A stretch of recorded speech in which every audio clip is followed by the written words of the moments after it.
ইয়ে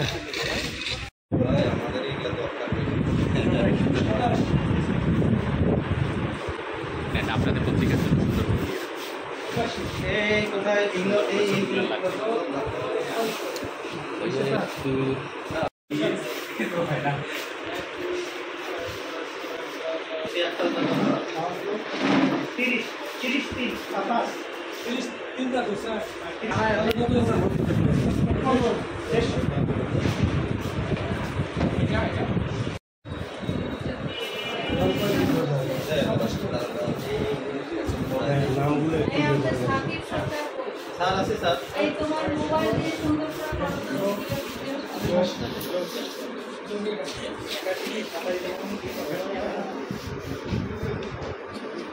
জানি যে এটা ঘুরাই দেয় তাহলে ভালো হবে।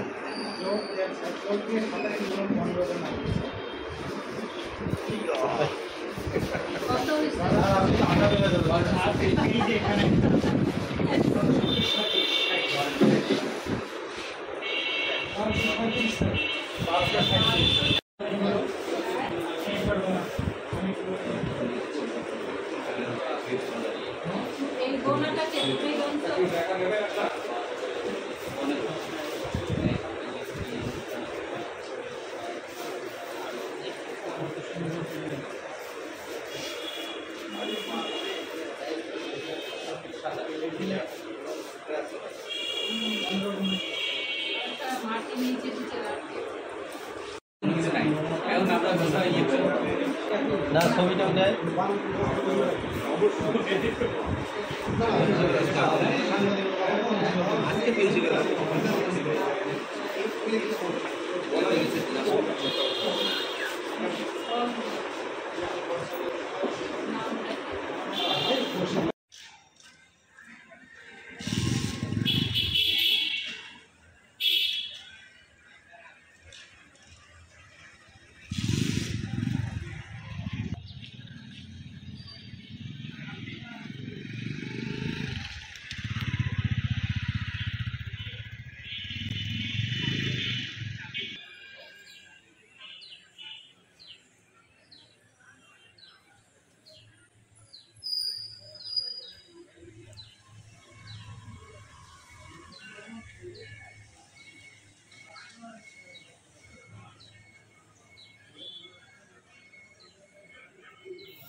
কি মাদকের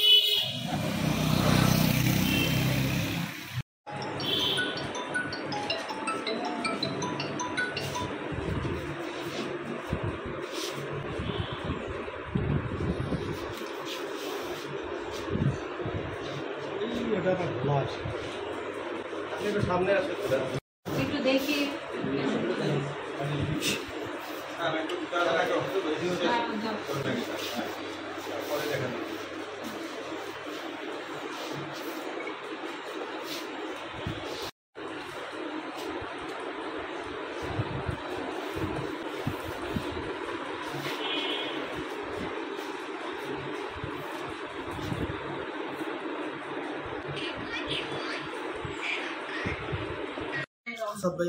আমরা এই টিম আমরা প্রায় অভিযানে বের হই এবং রোড চেকিং বলেন বিভিন্ন ম্যাডাম এই পেশে আজকে আমাদের একটা গোপন সংবাদ ছিল যে এরকম মানে মাদক নিয়ে আসছে তা আমরা এটা তিস্তা পার হয়ে যে কাউনিয়া বাস স্ট্যান্ড সেখানে একটা গাড়িতে সন্দেহ হয় তা গাড়িটা আমাদের ক্রস করে চলে গেছে তারপরে আমরা পেয়েছি গাড়ি চেক করে আমরা প্রায় 1237 পিস ফেন্সিডিল আর 4 বোতল বিদেশি মদ উদ্ধার করেছি। আমাদের এই গোয়েন্দা টিমের আমাদের এই কার্যক্রম অব্যাহত। আমরা এই টিমে আমরা আজকে উপস্থিত ছিলাম আমার মানে 7 জন মেম্বার ছিল, আমি সহ 8 জন মেম্বার। জি থ্যাংক ইউ। এই যে এরকম অভিযান আমরা যেহেতু গোয়েন্দা বিভাগে আমাদের মামলাগুলি আমরা একটু স্পেশাল করি যে মানে খুব ছোট মামলা সাথে করি না, আমরা বড়গুলি চেষ্টা করি আর কি বড় বড় মাল ধরা। গত মাসে আমরা 32 কেজি গাঁজার একটা পাথর আপনাদের এই বিভাগীয় মাদকদ্রব্য নিয়ন্ত্রণ অধিদপ্তরের বিভাগীয় গোয়েন্দা কার্যালয় রংপুর আমরা আমার টিম নিয়ে আজকে একটা অভিযানে বের হয়েছিলাম গোপন সংবাদের ভিত্তিতে। তা আমরা একটা বা গাড়ি মানে রোড অভিযানের সময় একটা গাড়ি আমাদের গোপন সংবাদ ছিল, সেই গাড়ি চেক করে আমরা এই কাউনিয়া বাস স্ট্যান্ডে আমরা গাড়িটাকে ইয়ে করি, বাট আসামি পালিয়ে যায়। পরে আমরা গাড়ি চেক করে প্রায় 1237 পিস ফেন্সিডিল আর 4 বোতল বিদেশি মদ আমরা ধরেছি। আর আমাদের এই যে কার্যক্রম এটা অব্যাহত আছে, আমরা গোপন সংবাদ সবসময় রাখছি এবং মাদকের বিরুদ্ধে আমাদের এই অভিযান অব্যাহত। ধন্যবাদ। না